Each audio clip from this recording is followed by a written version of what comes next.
तो इंशाअल्लाह हमारी जो सारी पेशावर वैली है उसमें सर्ज कैपेसिटी हमारे ये सब आप मिला के तो ये तकरीबन 1000 बेड्स जो हैं वो बन जाएंगे।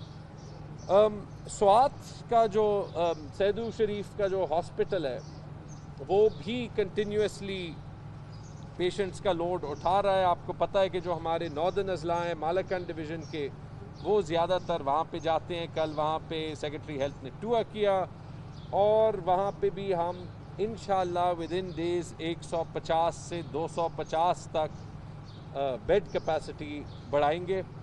उनको हमने क्योंकि वहाँ सिलेंडर बेस्ड ऑक्सीजन सिस्टम है, ये भी हिदायत दी है कि इमीडिएटली सेंट्रलाइज्ड ऑक्सीजन सिस्टम भी बनाए, जो कि हम 7 से 10 एडिशनल हॉस्पिटल्स में इमीडिएटली इंस्टॉल कर रहे हैं फॉर द लॉन्ग टर्म।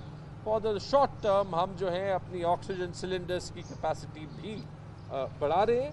सारे इन हॉस्पिटल्स में हेल्थ डिपार्टमेंट ने मैंने 10 दिन पहले हिदायत दी थी ऑक्सीजन सिस्टम की, बेसिक सिस्टम्स की ऑडिट भी की है। इसके अलावा हम जो भी कर सकते थे उस पर भी फोकस कर रहे हैं। जो सबसे बड़ा शायद कदम है, हमने कल और परसों अपनी सेहत कार्ड की टीम से मीटिंग की। कल मैंने स्टेट लाइफ के चेयरमैन से भी बात की और आज 5 बजे उनके साथ वीडियो कॉन्फ्रेंस है। चीफ मिनिस्टर साहब की अप्रूवल और सपोर्ट के बाद हमने ये फैसला किया है, कुछ हमारे पेशेंट्स ऑलरेडी जो है वो कोविड की ट्रीटमेंट सेहत कार्ड से ले रहे हैं, ताकि इस पे पॉलिसी एम्बिग्विटी ना हो। हमने ये फैसला किया है कि थ्रू द सेहत कार्ड हम तमाम वो कोविड पेशेंट्स जिसको हॉस्पिटलाइजेशन की ज़रूरत है पब्लिक और प्राइवेट हॉस्पिटल्स में, उनकी ट्रीटमेंट उठाएंगे।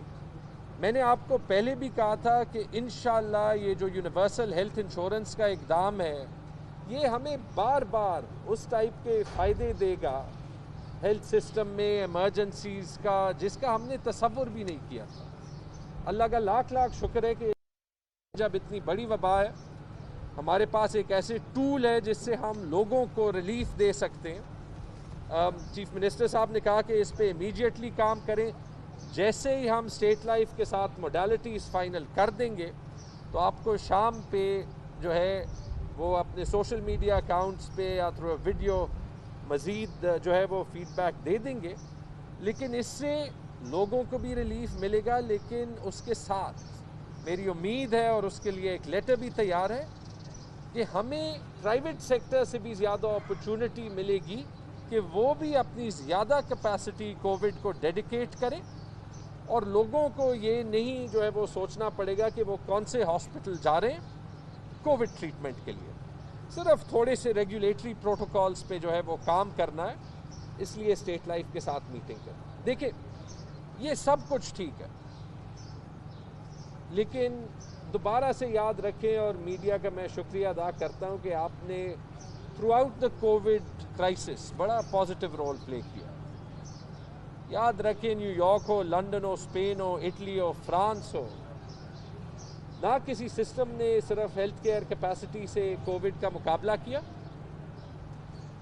ना बगैर एसओपी कंप्लायंस के कोई भी सिस्टम, कोई भी मुल्क अभी इस सिचुएशन में है कि वो कंप्लीट लॉकडाउन्स की तरफ जाए। हाल एक ही है, साल हो गया है, कामरान ने ऑलरेडी बात की।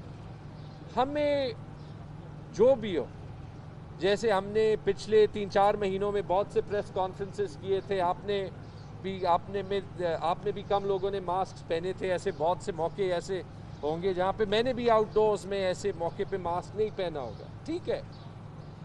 इंसान है, इंसान जो है वो हर वक्त जो है एडहेरेंस नहीं कर सकता टू द स्ट्रिक्टेस्ट नॉर्म्स। लेकिन ऐसे टाइम में जब हम चाहते हैं कि ये थर्ड वेव सबसाइड हो, पिछले कुछ दिनों में 12-13% पे हमारी नेट पॉजिटिविटी आ रही है, तो बड़ा ज़रूरी है कि कुछ टाइम के लिए हम अपना बिहेवियर चेंज करें, पब्लिक को भी आगाह करें। मैं खुद जी एक्चुअली देख रहा हूँ कि over the last few days at least Peshawar में या जिन अजला में मैं गया हूँ पब्लिक सेटिंग्स में और पब्लिक में भी मास्क वेयरिंग ज़्यादा हुई है।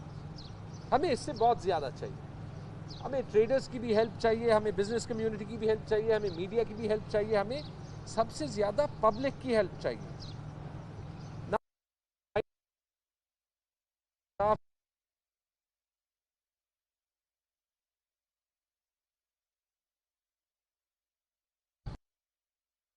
जान भी बचा सके, जिससे आप अपने अजीज़ों की, दोस्तों की जान भी और सेहत भी बचा सके, और जिससे आप हमारी हॉस्पिटल कैपेसिटी पे भी प्रेशर कम कर सके, उस पर ताउन करें।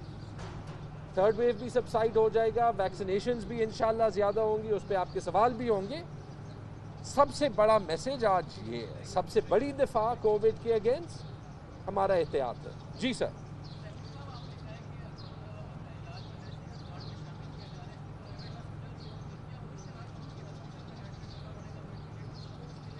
जी बिल्कुल, प्राइवेट हॉस्पिटल्स, पब्लिक हॉस्पिटल्स दोनों शामिल होंगे, क्योंकि एक तो जो फाइनल डिटेल्स हैं, कल एक फ़ोन कॉल हुआ, आज स्टेट लाइफ जो है वो अपनी इंटरनल डिस्कशन कर रहा था, 5 बजे उनके साथ वीडियो कॉन्फ्रेंस है, तो जैसे ही डिटेल्स फाइनलाइज हो जाए हम आपको जो है वो बता देंगे।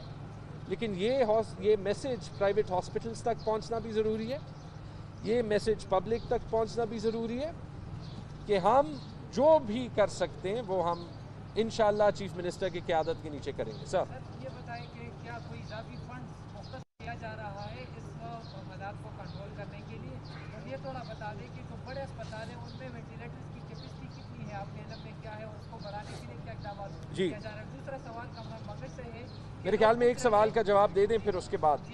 हाँ, आपने बल्कि आपने 2 सवाल पूछे, एक वेंटिलेटर्स का और दूसरा एक्स्ट्रा फंड।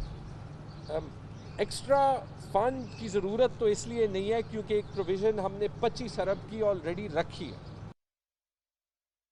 25 अरब नहीं इस्तेमाल होंगे। तीसरी लहर के से पहले तकरीबन शायद 2 अरब रुपए का इस्तेमाल भी पूरा नहीं हुआ था, जहाँ भी ज़रूरत पड़ी थी वो किया था। इसी को अच्छी बजटिंग कहते हैं कि हमारे पास हमें ना अभी सप्लीमेंट्री ग्रांट में जाना है, एक्स्ट्रा फंड्स अवेलेबल है।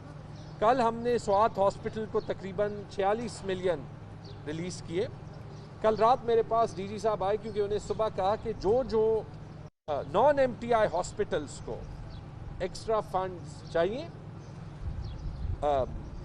ऑक्सीजन सप्लाई में, पीपीई सप्लाई में, पीओएल की सप्लाई में, ताकि बैकअप जनरेटर्स हों, उनकी लिस्ट दें। कल उन्होंने लिस्ट दी तो जो मैंने अमाउंट्स देखी, मैंने कहा शायद ये नाकाफ़ी है, वापस जाके मुझे एक ऐसे अमाउंट बताएं जो हॉस्पिटल्स के लिए काफ़ी होगी। आज वो मुझे देंगे, वो हम रिलीज़ करेंगे। एमटीआईज के पास कोई इशू नहीं है, उनको 4th क्वार्टर का फंड भी मिल रहा है, और हमने बहुत से एमटीआईज को ओवर एंड अबव भी जो उन्होंने एक्स्ट्रा पैसे मांगे थे वो कहे थे। मैं आपके सवाल का जवाब दे दूं, वेंटिलेटर्स की आपने बात की, वेंटिलेटर्स का इशू नहीं है, इस पे मैं आपको क्लियर कर दूं, हम सारा डेटा जो है वो कर दें।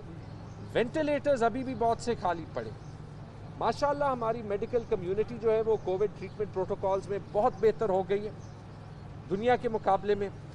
जो इशू है वो है जो पेशेंट्स लो फ्लो और हाई फ्लो ऑक्सीजन पे, वेंटिलेटेड बेड्स में भी ज़्यादातर ये हाई फ्लो ऑक्सीजन इस्तेमाल हो रहा है। तो एक्चुअली जो कंस्ट्रेंट है वो ऑक्सीजनेटेड का और स्टाफ का है। इसीलिए अभी हम जो है सिस्टम को इंटीग्रेट कर रहे हैं। पेशावर के हॉस्पिटल से तकरीबन डेली मीटिंग हो रही है, तो हो सकता है कि जिन हॉस्पिटल्स पे ज़्यादा कोविड का फोकस है उनको फिर हम बाकी सर्विसेज के लिए रिस्ट्रिक्ट कर।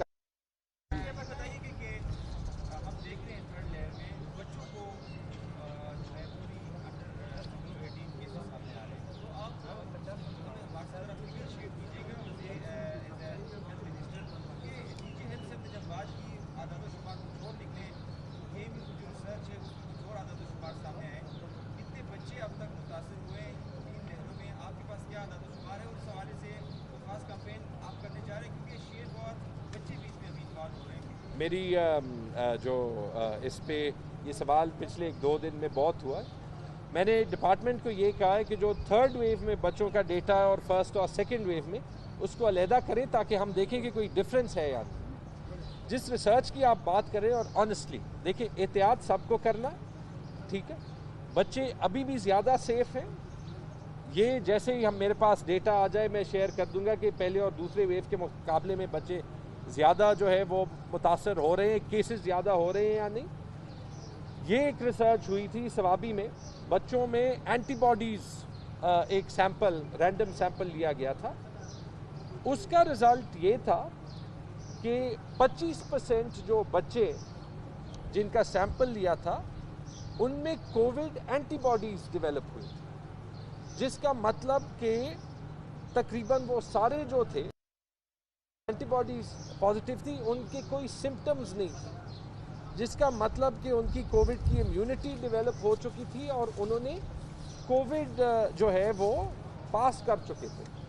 उसकी इम्प्लिकेशन जो बड़ी है वो ये है, जो हम अपनी NCOC मीटिंग्स में एजुकेशन के साथ जो डिसीजंस लेते हैं, जिसमें कामरान साहब भी एज हायर एजुकेशन मिनिस्टर बैठते हैं, वो ये कि बच्चे एज साइलेंट कैरियर्स जो है वो सोसाइटी को इन्फेक्ट करते हैं, और इसीलिए जिन जिन अजला में 5% से ज़्यादा औसतन पॉजिटिविटी आ रही है, हम स्कूलों को बंद कर रहे हैं। इसलिए नहीं कि बच्चों को 60 साल के बुज़ुर्गों जितना रिस्क है, लेकिन इसलिए कि अगर वो वायरस कैरियर्स बन जाएं तो वो और लोगों को ट्रांसमिट कर सकते हैं। लास्ट क्वेश्चन, आखिरी क्वेश्चन, लास्ट क्वेश्चन। आपने ये बात कही, ये ज़रा दोबारा कहिएगा कि अगर कोरोना केसेस में इजाफा हो तो आप कहते हैं कि हम अस्पताल में बाकी सर्विस बंद करेंगे, तो बात कुछ मदद करेंगे, कोऑर्डिनेशन कर रहे हैं इस पे भी। जब प्लान फाइनल हो जाए आपको प्रोएक्टिवली बताएंगे ताकि पब्लिक को तकलीफ कम हो। मैं बताएं, जो पहली लहर थी, दूसरी लहर जो थी, तो अभी उसमें कोई फर्क है इस कोरोना के साथ में, ये कोरोना के? जी, वो मैं आंसर करता हूँ। ये ज़रूरी सवाल है। हमने थ्रू आउट हॉस्पिटल्स को और डिस्ट्रिक्ट्स को डिसीजन मेकिंग में इनपुट दिया है कि जहाँ पे वो इलेक्टिव सर्विसेज बंद करना चाहते हैं, जहाँ पे वो इमरजेंसी बंद करना चाहते हैं। जब हमने जो कोविड के शदीद मरीज़ हैं उनके लिए कैपेसिटी बनानी है, हमने वो जगह देखनी है जहाँ पे कोविड सेंट्रलाइज्ड ऑक्सीजन कैपेसिटी हो, जहाँ पे ट्रेन डॉक्टर्स ज़्यादा हों। हर अस्पताल में 5-5 कोविड बेड्स क्रिएट करने के बजाय बेहतर है कि हम कुछ हॉस्पिटल्स में ज़्यादा कैपेसिटी क्रिएट कर लें। तो अगर आप ये 3 हॉस्पिटल्स की, पेशावर की मिसाल ले लें, पहले आप चारसदा की मिसाल ले लें। अगर वुमेन एंड चिल्ड्रन हॉस्पिटल को हम कोविड हॉस्पिटल डिक्लेयर करते हैं तो हम नॉन DHQ को बरकरार रखेंगे। मर्दान में MMC जितना ज़्यादा लोड उठाएगा और अगर DHQ का वुमेन विंग है हम पुश करेंगे। सवाबी में अगर BKMC कोविड का लोड लेगा तो DHQ सवाबी जो है वो नॉन कोविड का लोड लेगा। इसी तरह अगर LRH में हमें इमरजेंसी सर्विसेज का टेल करनी पड़े तो हम emergency services, police hospital, Naseerullah Babar hospital, KTH, HMC को डाइवर्ट करेंगे। हम आपको इन्फॉर्म करेंगे, आज शाम तक ही इन्फॉर्म करेंगे जैसे ही प्लान्स फाइनलाइज हो, ताकि लोगों को पता हो कि नॉन कोविड के लिए कहाँ पे ट्रीटमेंट के लिए जाना है, कोविड के लिए कहाँ पे ट्रीटमेंट। मेरी कोरोना में और सर ये बताएं कि वैक्सीनेशन की खरीदारी के हवाले से अपडेट बताएं। आपको इजाज़त को मिल गई है, जो है वो उठा रहा है जी। लास्ट 2 सवाल, हमारी मीटिंग भी है रमज़ान पैकेज पे। देखिए, जो जीनोम एनालिसिस हुई है कोविड सैंपल्स की, सर ये लास्ट सवाल है, मैं आपका अलहदा से फिर जवाब दे दूंगा।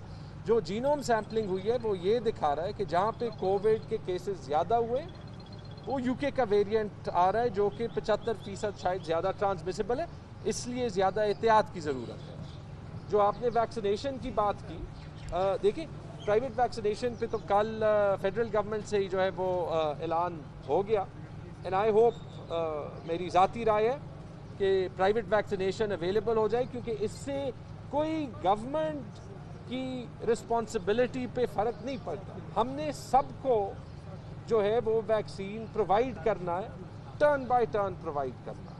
अगर प्राइवेट मार्केट में वो वैक्सीन कैपेसिटी इंक्रीज़ हो और कोई उसको अफोर्ड करना चाहता है, जैसे कुछ लोग प्राइवेट मार्केट में अपना कोविड टेस्ट करते हैं, लेकिन हम सब के लिए, पूरे सूबे के लिए जो है कोविड टेस्ट फ्री का करते हैं, ये वही मिसाल है। जो आपने दूसरी बात की, तो ये प्राइवेट वैक्सीनेशन के लिहाज से पॉइंट है जी। सर कीमत के तयन जो है वो फेडरल गवर्नमेंट का मामला, जो भी वो फैसला करेंगे। थोड़ा सा मुकम्मल लॉकडाउन, एक सवाल बार बार उठाया जाता है, लोग भी पूछते हैं। कोई देखिए, हमारा क्लियर स्टांस है वज़ीर आज़म इमरान खान का कि किसी सूरत हमने मईशत को रिवर्स गियर में नहीं डालना। हम लॉकडाउन एक आखिरी हमारे पास ऑप्शन होगा, उससे पहले हमारे पास ऑप्शंस हैं जो NCOC और सूबे की जो टास्क फोर्स है वो यूज़ कर रही है। हम किसी सूरत ताजिर बरादरी को, बिज़नेस कम्युनिटी को, हमारी मईशत को हाल्ट पे नहीं रखना चाह रहे। लॉकडाउन का ऑप्शन फ़िलहाल नहीं है। हम जा रहे हैं जो फेज़ वाइज जो हमारी स्ट्रेटजी है उसके तहत हम जा रहे हैं और उसके पहली और दूसरी वेव में उसके अच्छे रिजल्ट्स आएँ तो इंशाल्लाह उस बात तक नौबत नहीं जाएगी। आवाम से दोबारा से अपील है कि वो SOPs इख्तियार करें। बहुत शुक्रिया।